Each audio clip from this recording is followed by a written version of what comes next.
If somebody is with a narcissist spouse, is there any power that a spouse has to bring about change in that relationship? Well, there are some things we cannot control. We cannot control other people. We cannot change other people. A motivation for change in anybody is incentive. So if someone is behaving in a particular way and they keep on getting away with it, that's really just enabling it. They can lie, blame shift, feign terrible illnesses. They can talk about their traumatic past and all the rest of it, almost like it's a get out of jail free card. Yeah, right. Yeah. But when someone has maybe had enough, I'm done with this, nothing ever works, nothing ever changes no matter what I do, someone might get to the point where they're thinking, damn, I'd maybe better do something here because they're serious this time. Yeah. So there may be incentive there. Yeah. The difficulty is, when it comes to narcissistic personality, there can be a sense of desperation, fear of rejection, so that can incentivize some kind of change. The difficulty is, once the immediate danger passes, they start to maybe revert back to type. Marriage Health with James and Teri Craft. If somebody is married to a narcissist, is their marriage just a lost cause? No. Does that mean that they just have to endure being married to a narcissist? Have you and James worked with couples where narcissism is present in a relationship with one or both of the spouses, and you've actually seen a change?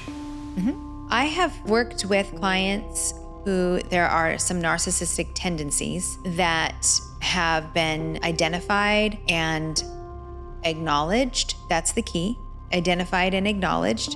And there is a commitment to work through that and step into a process, and there has been change. There has to be awareness around it. And this is where a well-trained coach or a professional therapist or counselor can help with that if there's a willingness to do so.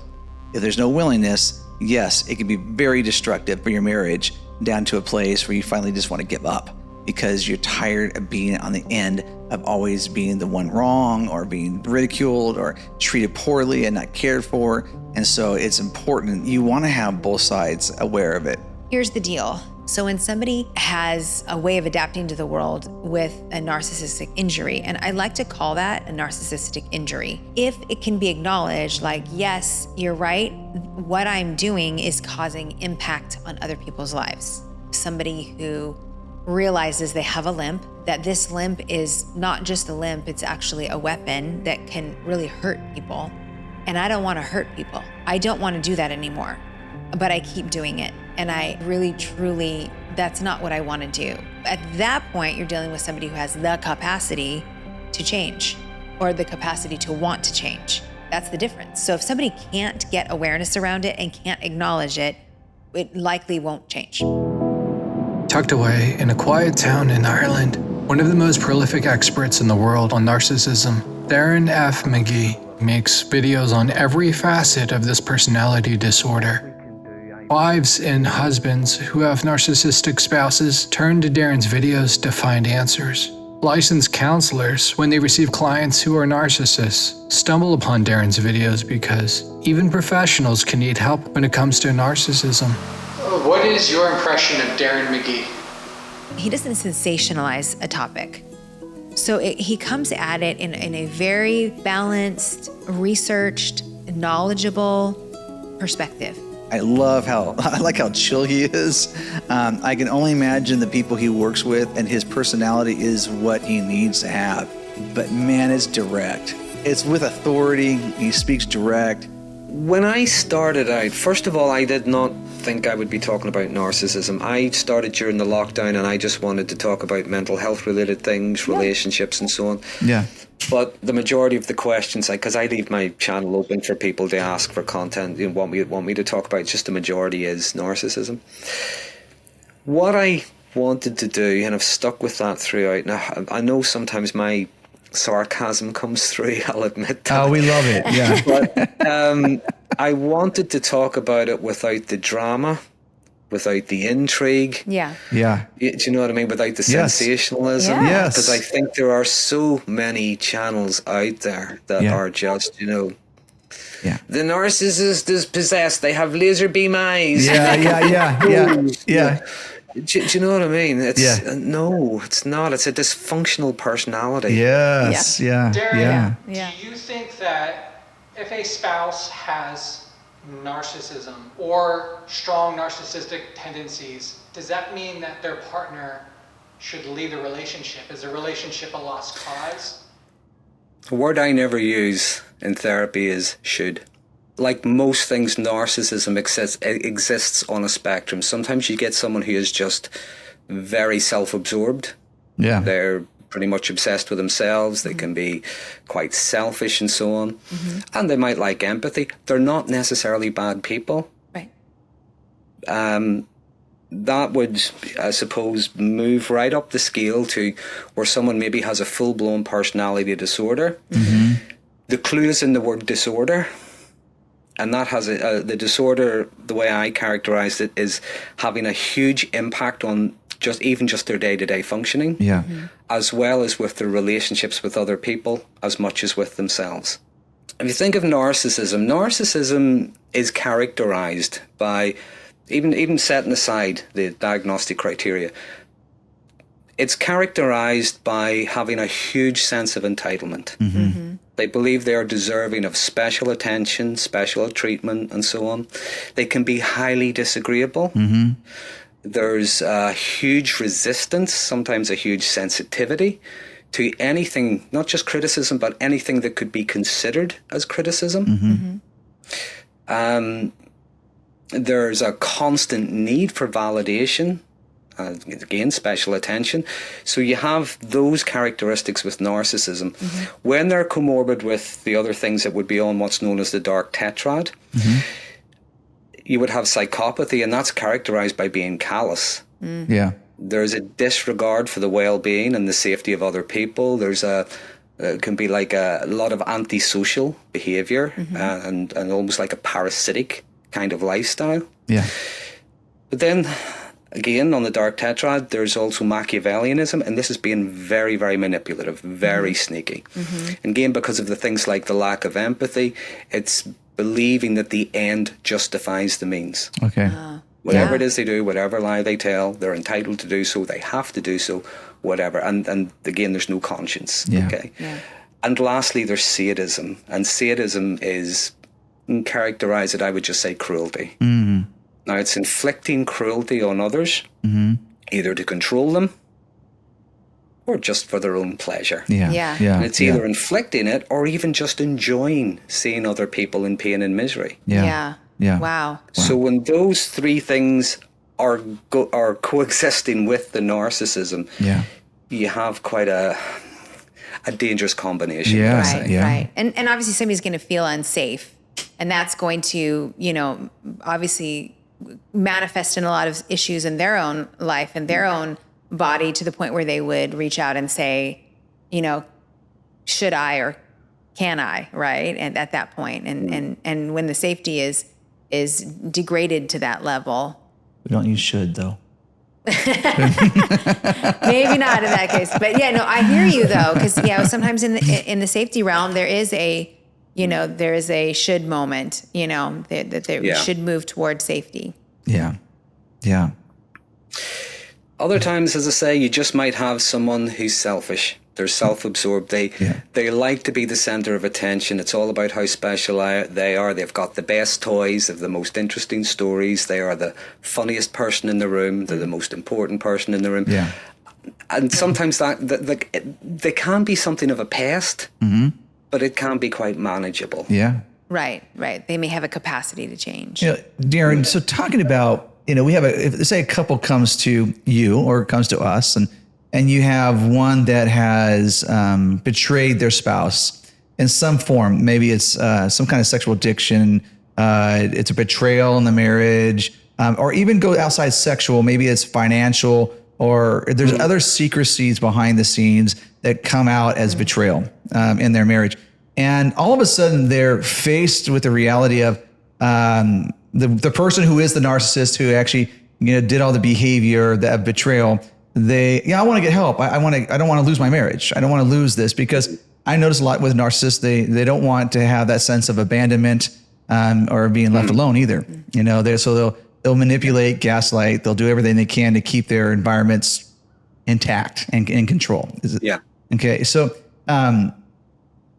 speaking into that, I would love to hear your thoughts on when a couple comes to that, how do you work with a narcissist who wants to be in control of the healing process? Who wants to be in control of, and a lot of times if it doesn't make sense to them, they're not willing to move forward to go down that path. They're like, well, it doesn't make sense. So why are we doing this?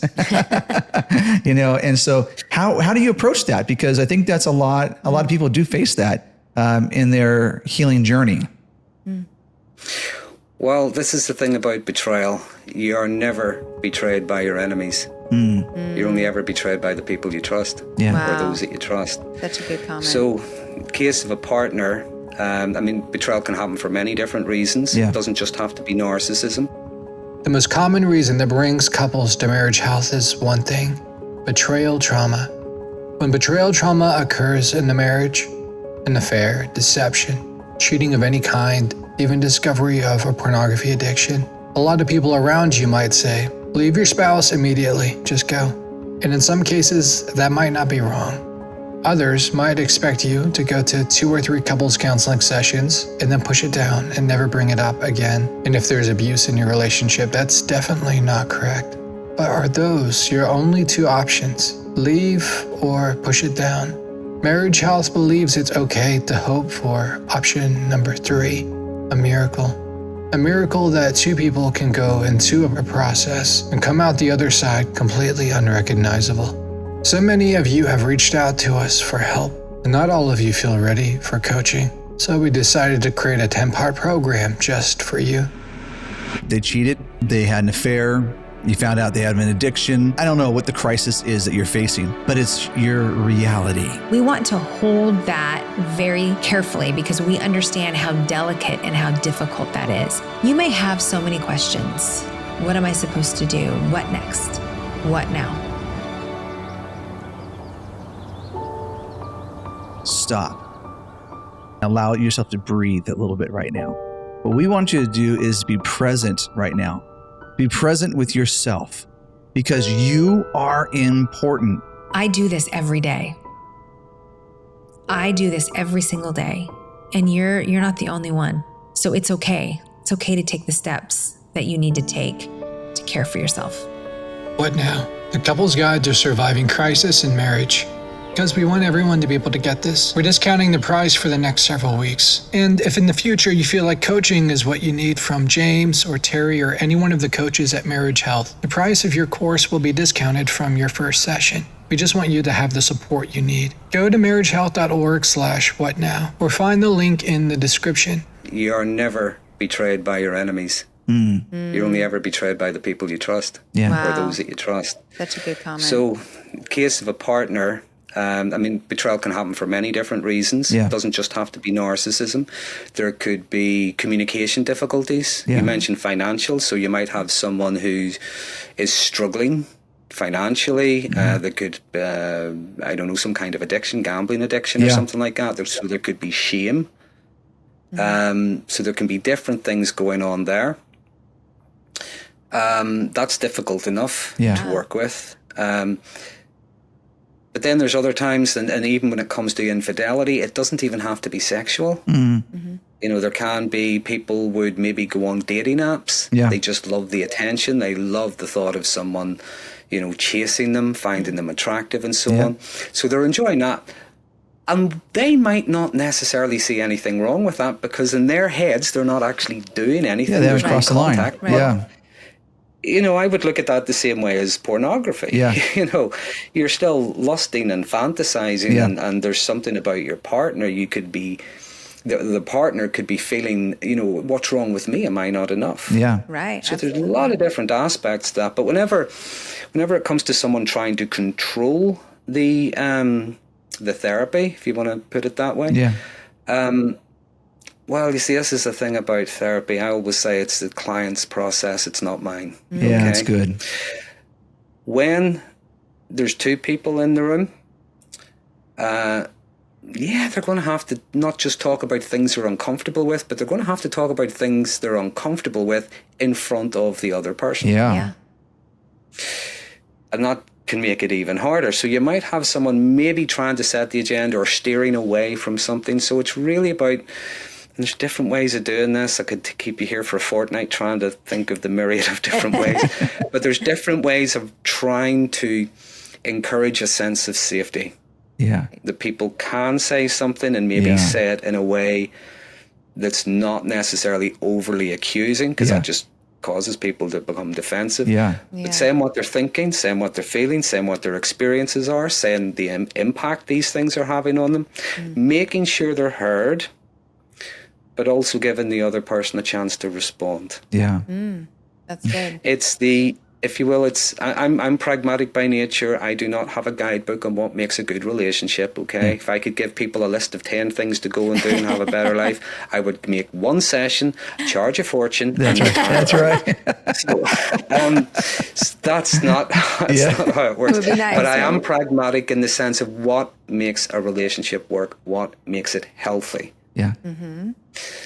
One of the things I wouldn't say this is the biggest, no, maybe it is the biggest thing. One of the biggest problems I find in relationships, regardless of what's going on, it usually comes down to the communication. So it's encouraging some kind of communication, where people do get to express themselves, and not just express themselves, but to make sure the other person is actually listening, actively listening to what's going on and responding honestly. That can take a while. Because again, people can be very hurt. They can be very defensive. But it can be worth it in the long run. I'm not even sure if I answered your question. I think I went off. That's good. No, I like it. I like it. If somebody is in a very unhealthy cycle with a narcissist spouse, and say it is somebody with a manageable range of narcissism, how would someone even initiate change or desire for change? Is there any power that a spouse has to bring about change in that relationship? Well, there are some things we cannot control. We cannot control other people. We cannot change other people. The most we can do, I believe, is influence and encourage. We can motivate, things like that. What I've noticed, a motivation for change in anybody is incentive. So if someone is behaving in a particular way and they keep on getting away with it, that's really just enabling it. You know what I mean? They can lie, blame shift, they can feign terrible illnesses, they can talk about their traumatic past and all the rest of it, almost like it's a get out of jail free card. But when someone has maybe had enough, they're done, they're up to here, and that's it. I'm done with this. Nothing ever works, nothing ever changes, no matter what I do. Someone might get to the point where they're thinking, damn, I'd maybe better do something here because they're serious this time. So there may be incentive there. That's true. The difficulty is, when it comes to narcissism, narcissistic personality, there can be a sense of desperation. James, as you said earlier on, there's the fear of rejection, things like that. So that can incentivize some kind of change. The difficulty is, whenever something is so deeply ingrained, once the immediate danger, if you want to call it, the immediate danger passes, they start to maybe revert back to type. So it takes a lot of hard work and a lot of commitment. I'm not saying that narcissistic people cannot change. What I would say is it takes a lot of hard work and a lot of commitment, but it also would take support from people around them to encourage them to keep motivating them. And I like the way that you're using the word encouragement.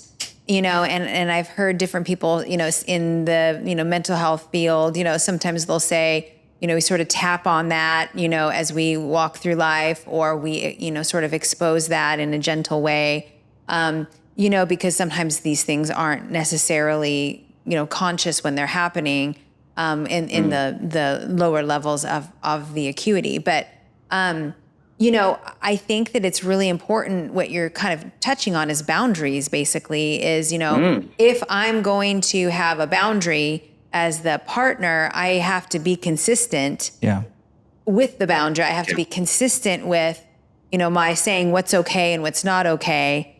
And that might cause some pain in terms of like, hey, I can't just say and do what I want anymore. And that maybe that pain point might bring some change if they just, so choose to walk that path. But it's only going to really work over time. and with support. Yeah. So it can't just be me and my partner per se.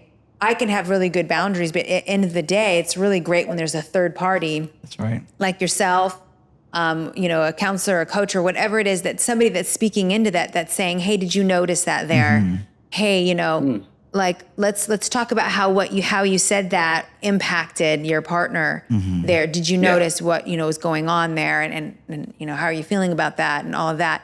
And, obviously some people will say, I didn't even notice that happened, or maybe I did notice and I was hoping that I'd back them down, that kind of thing. It's that constant kind of working through that transformation process. Is it? But it takes time. Is it something that a narcissist doesn't see it, or they just don't know it, that it's happening? Well, that really depends on how self-aware they are. Yeah. It's like any of us really. How self-aware are we about different things? A lot of what we do is unconscious or driven by unconscious drivers, if you will. It really depends on where they are. I mean, there are some people, if you were to say to them, hey, you're a narcissist, they'll look at you blankly. Exactly. What's that? What does that even mean? You tell someone else they're a narcissist, and they'll say, yeah, and I'm a pretty damn good one. Yeah.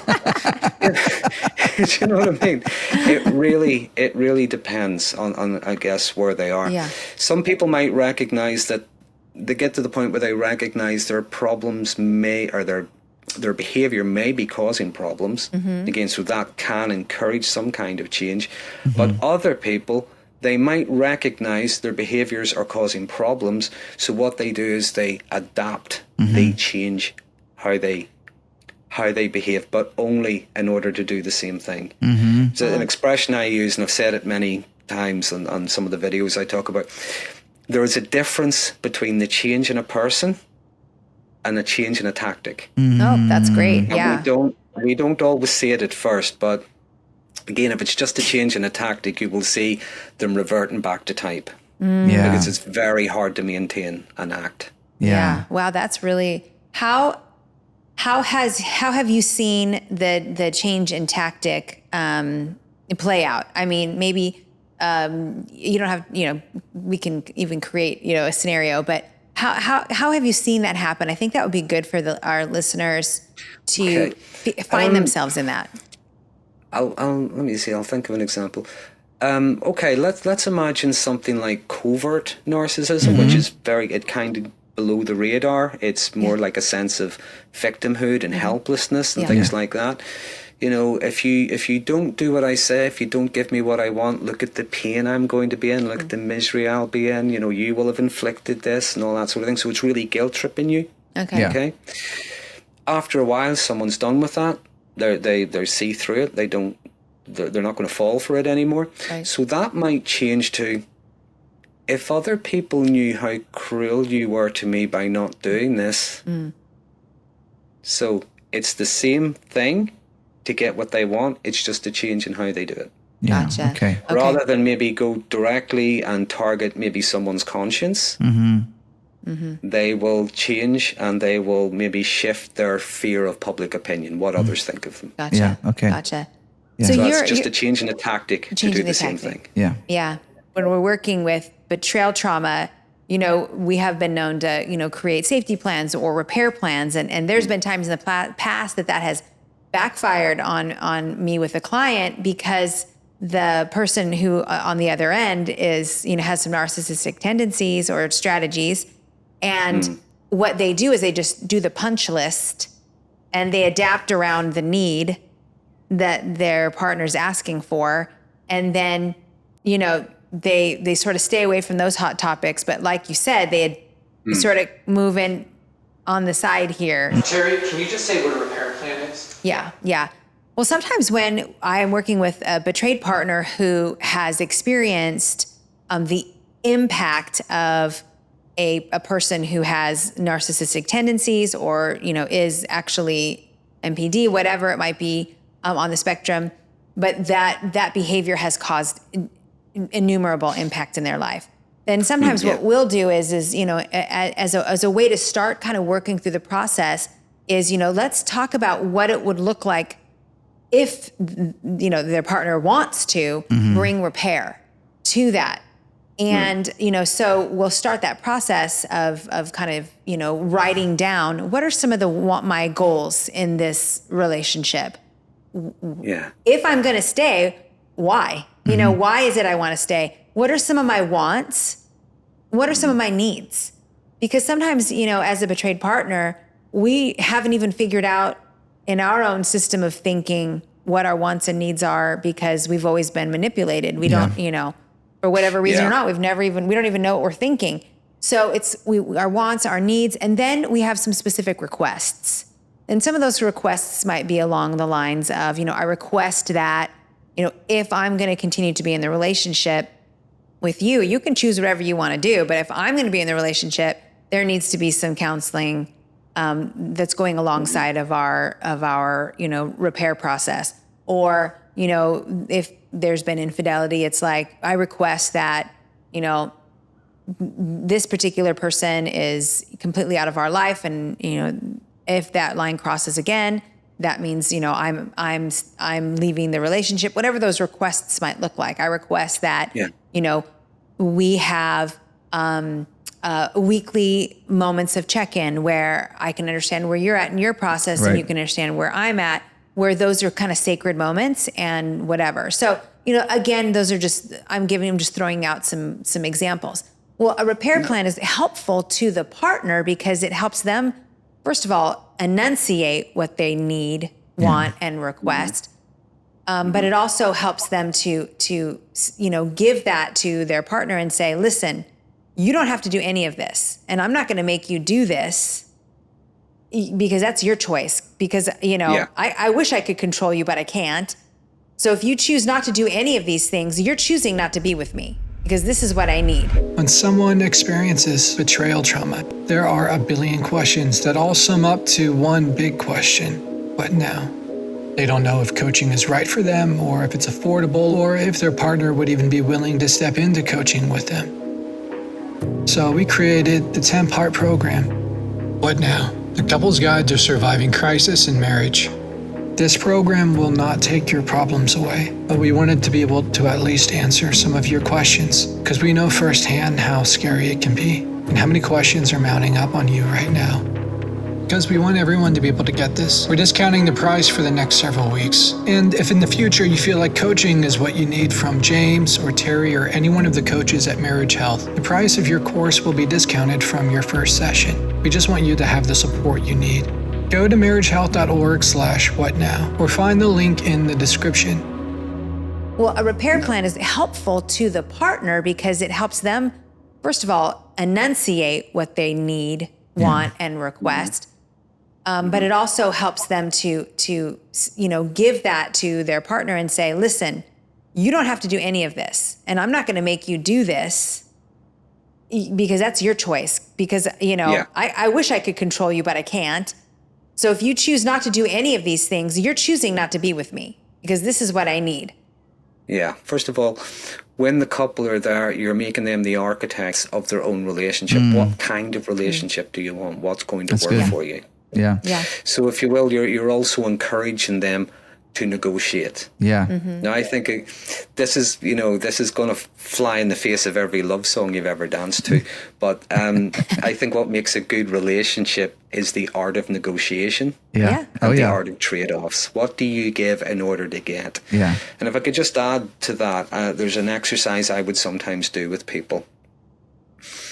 I would ask them to write out a list of things, something, if they were advertising for a partner, like it was a job description, what are the terms and conditions, what's the minimum requirements and things like that.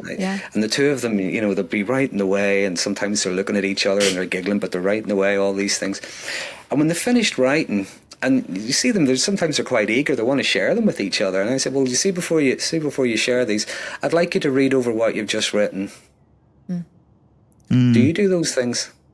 If you applied for the post, would you get it? Yeah, that's good. That's really good. Wow. And it's an interesting way to see what comes up. So. Yes. Yeah, that's That's really good. You're not going to start with that Exposing. question, are you? You got to wait to the end to ask that question because that'd be a different story. If you applied for the role Yeah, of your yeah. own partner, would you Yeah. get it? Yeah, that's a Yeah. great question. Yes. Absolutely. Yeah. Darren, I'm curious. I mean, do you work with a lot of narcissists in your practice right now? Is it something that you're seeing? Most of the people that I would say when it comes to narcissism, anyway, I see a wide range of people for a Yeah. wide range of issues. Most of the people that have come to me have been in narcissistic relationships, so I'm seeing them as they're coming out of that, or Out I'm of that, seeing okay. the impact. Yeah. It's not to say I haven't seen people with high narcissistic tendencies and so on, but the Yeah. majority would be people who, as I say, have been on the wrong end. On the other of that. side. Yes, Yeah. yes. You said that you work a lot with, people that are kind of, being impacted by, the narcissistic behavior pattern to whatever degree on the spectrum that is. Do you ever get, because I know the answer to what I've experienced, so I'd love to hear your experience. The client that comes to you and says, I think I'm in a relationship with someone who has narcissistic tendencies, but they're saying I'm a narcissist. And so now what do I do? I mean, it happens all the time, that kind of, projection, but Yeah. Have you ever experienced that? Not just in therapy, I get it in real life. Yeah. People say it all the time. Yeah, even just friends, family members. Yeah, Yeah. they're being accused of, various things. Yeah. There is, you used the term, a lot of it is projection. A lot of it is, I think, people deciding they can diagnose based on 2 or 3 YouTube videos. Yeah. Yeah. There's a lot of different things going on.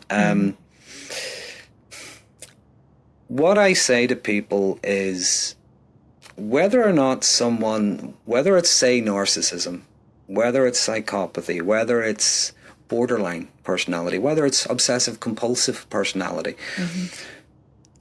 regardless of what it is, look at the behavior. Yeah. How much is this behavior impacting you? Yeah. What is the effect of this behavior on you? In what ways have you changed because of the behavior? I think, and I talked about this on a live stream with someone else. Before I answer that, I'll put it this way. Human beings, as a rule, we do not like things that don't make sense. Yeah. We are, we're the only creature on the planet needs to know things we don't know, especially when we're desperate. Yeah. We need to know what to do whenever we don't know what to do, when things are really dark. Yeah. Yeah. It causes us a lot of distress, and we do not like things that don't make sense. Yeah. That's one of the things that can cause things like flashbacks and so on, and trauma. What people do is they can be reliving things, they go over things, they ruminate endlessly over different interactions, things that have happened, things that were said. I think one of the reasons is we're trying to get a new piece of information to make something make sense. Once it makes sense to us, we're able to process it. It goes into our memory. Won't go into the memory. It just keeps coming up here. We keep thinking about it until we're distracted again, and then it keeps coming back. Yeah. So I think there is, and this is human nature, the need for information, for things to make sense.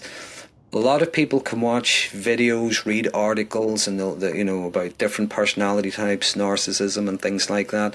It is good to educate yourself, to give yourself a bit of information, yes. But what I encourage people to do is to keep the focus on themselves.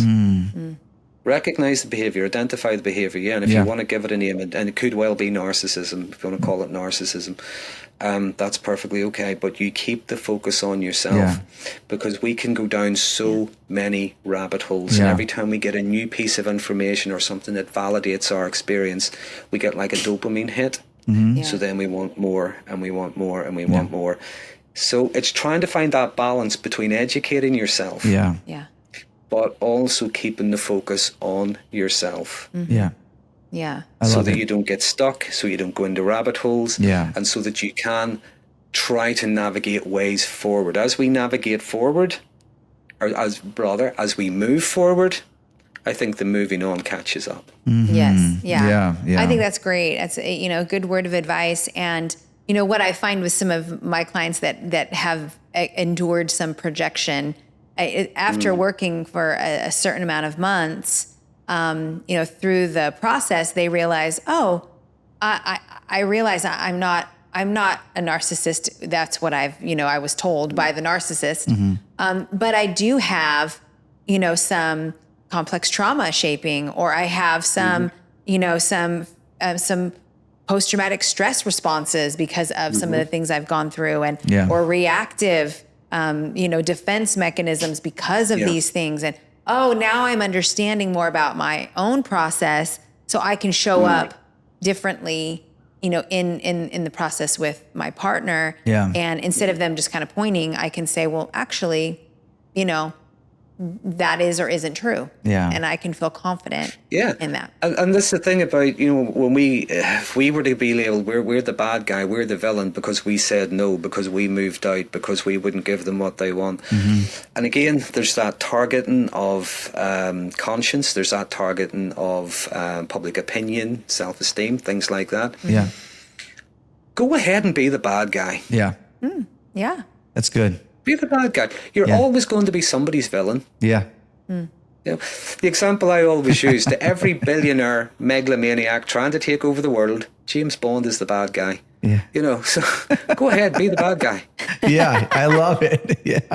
That's so good. Just don't be the bad guy they say you are. Don't be the villain they claim you are. Yeah. And I love this quote. I'm going to get it framed and put on the wall behind me. It's my favourite quote from a book. It's from the Count of Monte Cristo, if you're familiar with the story. Just prior to his escaping, his friend, the Abbé Farias, says to him, whenever you get out, and paraphrase it here, see, when you get out, go live your best life. Take the treasure, take the money, go and live your best life. He says, do not commit the crime for which you now serve the sentence. Oh, wow. Do not become the very thing you're accused of. You're going to be the bad guy, but just do not be the bad guy they say you are. Wow. That's really good. Wow. That's really good. Narcissistic personality is a very shame-based disorder. And I like how Craig Malkin refers to it in his book. It's the fear of being ordinary. There's that need to be special and so on. And the mortification can come whenever they realize that they're no more entitled than anyone else. There is someone else in the room who knows things they don't, can do things they can't, or maybe more accomplished in some areas. They've got something wrong, they're mistaken, but one way or another, the shame comes. And so they are mortified, if you will. Their very soul is mortified. Can that initiate change? Again, it really depends on the person, because sometimes we can be embarrassed and we'll think, we'll be thinking to ourselves, I'll get them, what do you say? I'm going to come up with a witty comeback, what do you say? But afterwards we're thinking, do you know what? No, I was just a muppet in there, I deserve that. So, we can be like that. Sometimes narcissistic people, depending on where they are on the spectrum, it's almost like they double down. And they can become very vindictive. So what they do is they want some kind of vengeance. They want to shame and humiliate someone else. If they can't do it on their particular target, it's going to be someone else. It's going to be their friend. It's going to be their partner, whoever. So the mortification doesn't necessarily initiate change. What it can do is it can initiate change to the point where they realize maybe they have to do something. So again, they might see a therapist or a coach or something. But like I said earlier, once the crisis passes, if you will, so does their need for therapy, so does their need for coaching, so does their need for whatever, and they just revert back to type. It really depends on the individual. It really depends on the person, and it depends on what's going on with them internally. How deeply ingrained is the narcissism? Wow. So if I'm a partner, I'm gonna kind of want somebody to say, I recognize that I have these tendencies. It's obviously impacting you. And, yes, there are times when I employ these strategies because I feel afraid or, I'm feeling uncomfortable. I don't want the pain.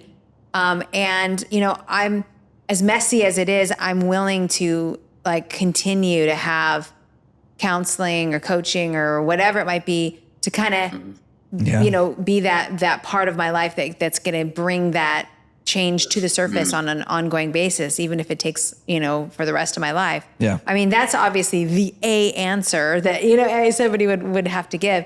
But I mean, that's in a nutshell. I mean, that's kind of what we're looking for though, right? Is we're looking for somebody who can say like, this is a reality. Yeah. And I can't do this on my own anymore.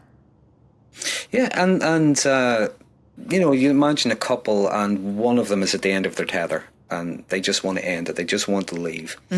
But the other person might start pleading, don't be going. What do you say? It'll be different. I'll change. Things are going to be wonderful. Yeah. So they might make promises. It's what they call future faking. I'm sure you're familiar with the term. They'll promise this wonderful future. They're going to take them on holiday. They'll buy them a new car. They'll do all that sort of thing.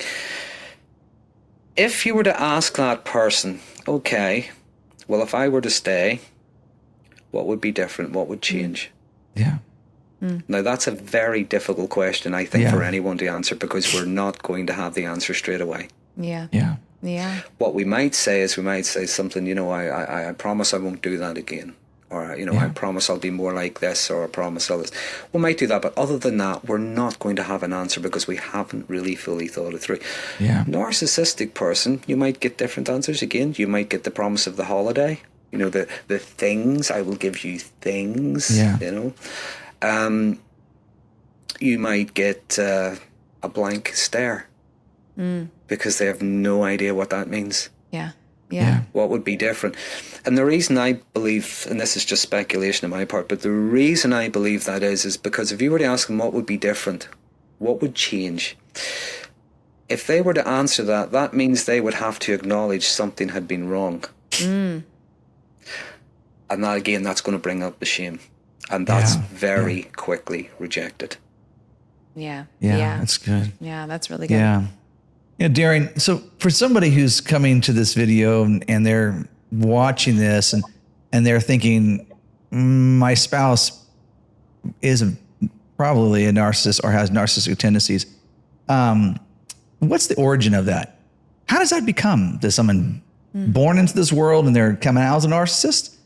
Or do things happen along the way to develop, and it's like an adaptive strategy with someone's life that becomes this and uses this behavior to protect, preserve, and so on? How does someone become a narcissist in the first place? And because for a reason of asking that is because for somebody who's on the fence of saying, do I want to even try to fight for this thing? There can be a point of saying, my spouse is sick.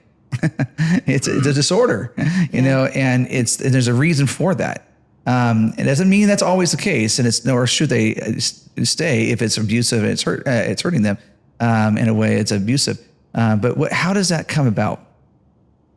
Well, it's that age-old question, isn't it? Is it nature or nurture? Yeah. I can tell you what I think. I think it's both. Yeah. Agreed. I think there can be, some of the literature suggests there can be genetic things going on. But it also suggests it can be environmental. So personally, I think it can be a bit of both. Yeah. And I think there's many different routes to this. Is like any kind of personality. I think I have a colleague who explained it to me this way. I'll share it with you. I thought she really nailed it. I loved how she put this. If you think of it like a tree, okay? Now, if you were to look below the ground, you're going to see a lot of different roots reaching up to that tree. But once you get to the tree and you get to the top of it, there's a lot of branches going in many different directions. Yeah. So a lot of our, personality types, where they come from and how they manifest, I thought the tree was a good analogy. It kind of made sense to me, which is why it's never really a one size fits all. Yeah. But you could have someone, let's imagine a child being growing up, and that child is amazing. That child is special. Now, all our kids are amazing and special. Yeah. But amazing and special to the point where they don't have to do anything, to try anything. Everything's given to them because they're so amazing. They don't learn a resilience to things like disappointment, failure, There's no discipline, Yeah. things like that. You might get another child who is loved, and this is very common in narcissistic families.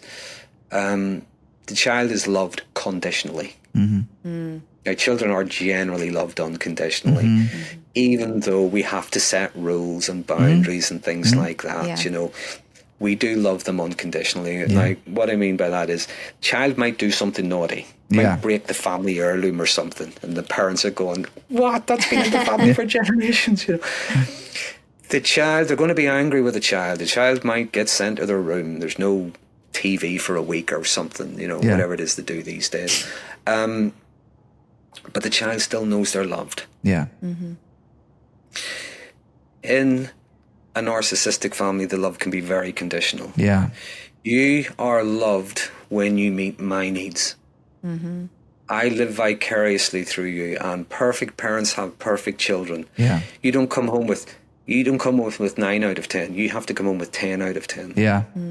You know, I'm not pleased that you're in the school play. I'm pleased that you have the lead role in the school play. Right. You know, so there's the love is very conditional. Yeah. Yeah. So on one hand, they're being taught that they're unique and special and wonderful and great, but on the other hand, they're being taught they're just worthless and useless Yeah. for not reaching the standard. There are just two examples, but there's many different ways that narcissism can develop. Yeah. Yeah. That's good. Well, I mean, it's basically a pursuit of, you know, finding genuine love and attachment that's healthy, but it's, you know, it's been distorted, or like you said, there's a snowplow in front of them, and they just think that the world revolves around them because they don't know any different.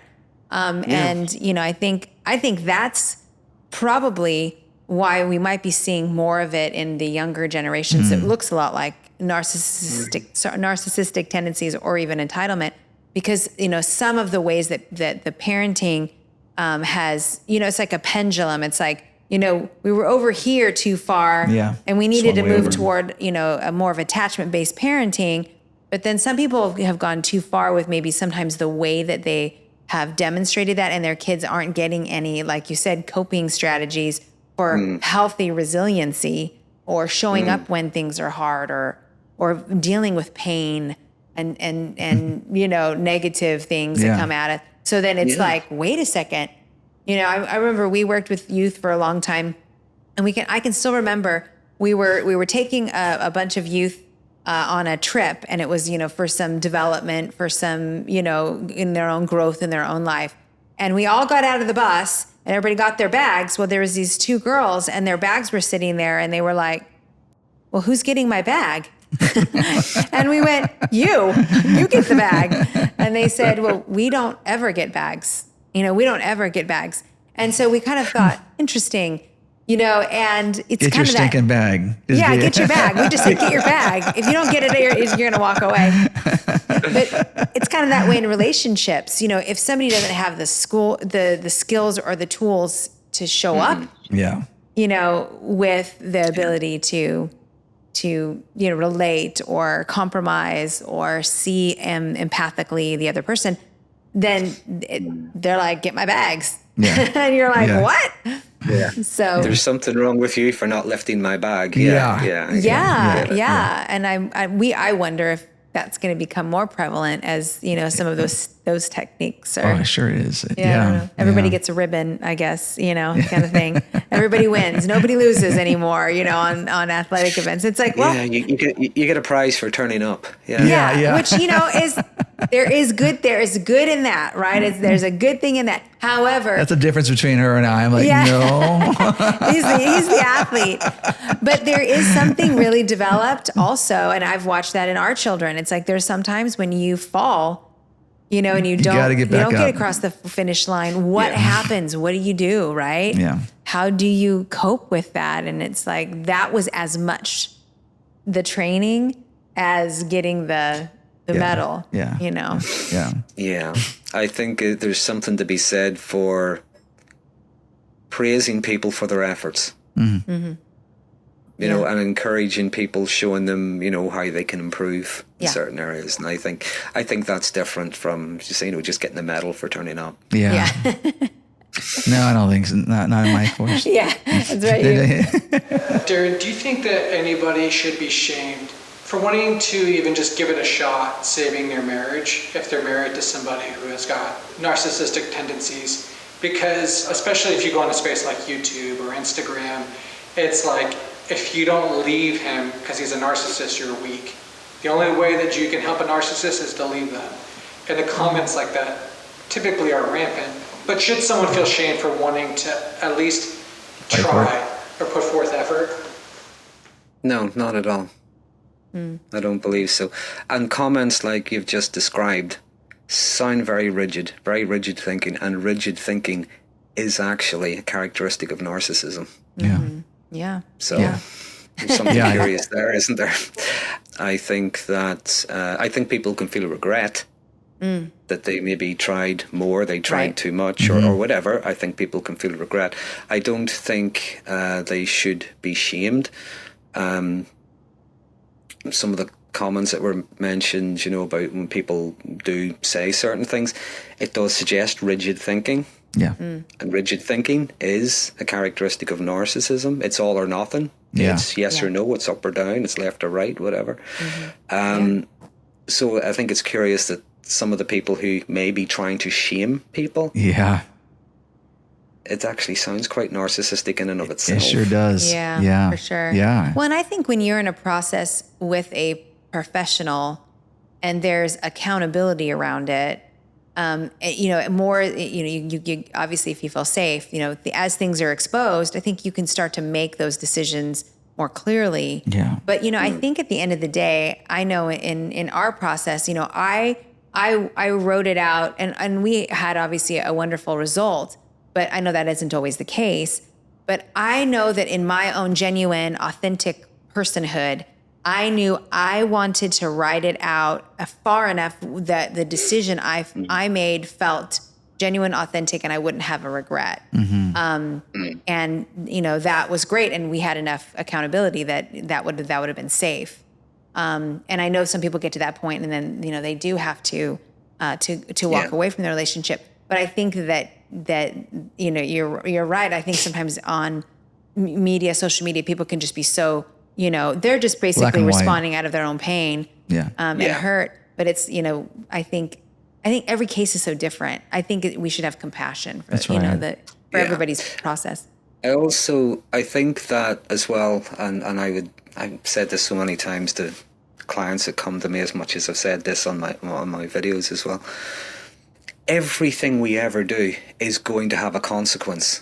Everything we don't do is going to have a consequence. Yes. Now, by the way, consequences don't always have to be negative. They can be negative, but even they could be negative perhaps in the short term. Right. Yeah. You know, there could be a longer term gain, but one way or another, everything you do as well as everything you don't do are going to have consequences. Yeah. The power you have is to choose your consequences. Yeah. Good. It's absolutely okay for me to say, hey, listen, you don't have to do anything if you don't want to.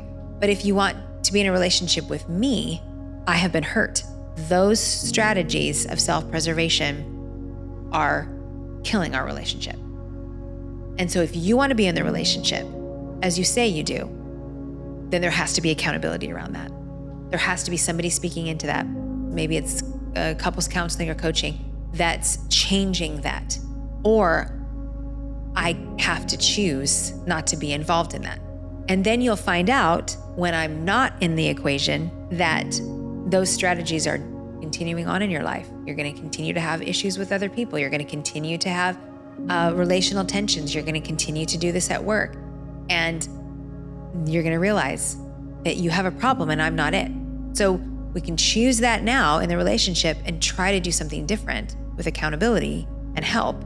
Or I can step out of that and then you can go ahead on in your life and you'll just realize this is going to repeat itself.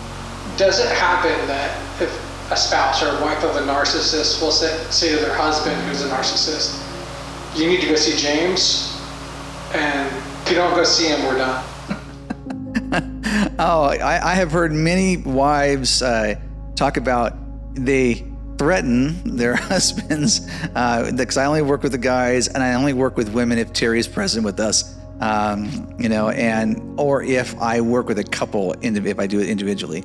But yes, I've heard many times where a wife will say, you need to start working with James, or you need to make your appointments that you have set up with James. Because a lot of times the narcissist, I've worked with narcissists that just don't show up to their appointments.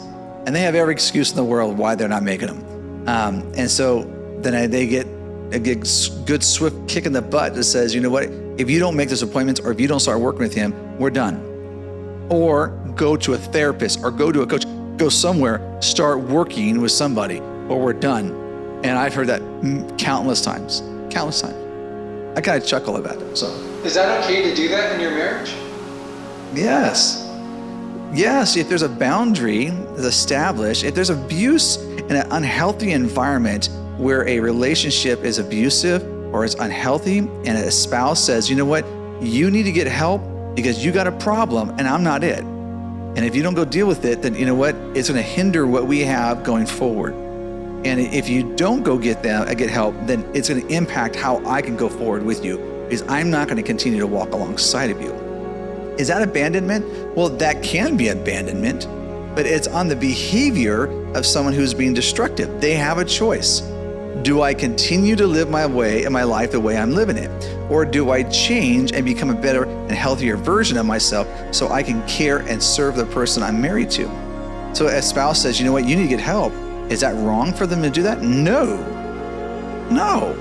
It's somewhat the only boundary that they can actually establish, because bottom line is you have a choice if you stay or not. It is your choice. And you're in a place, if it's abusive, it's destructive, and all of a sudden you're faced with the reality of, what do I do with this? You have to make a choice. And if it's telling your spouse, you need to get help. And if you don't get help, I'm not staying around here. I'm going to remove myself out of the equation because I can't keep getting beat up by you with your words, your actions, and your behavior and making me feel like I'm worthless and I'm always at fault. Well, you're going to have to remove yourself out of here because you can't heal if you keep being bombarded with all this behavior. You got to go over here and say, I'm going to get healthy over here, and then allow your spouse to get healthy over here if they choose to be, or if they choose to do so. Marriage Health with James and Teri Craft. If you feel like you need someone to come alongside you, coach or a counselor, reach out to us. Link is in the description.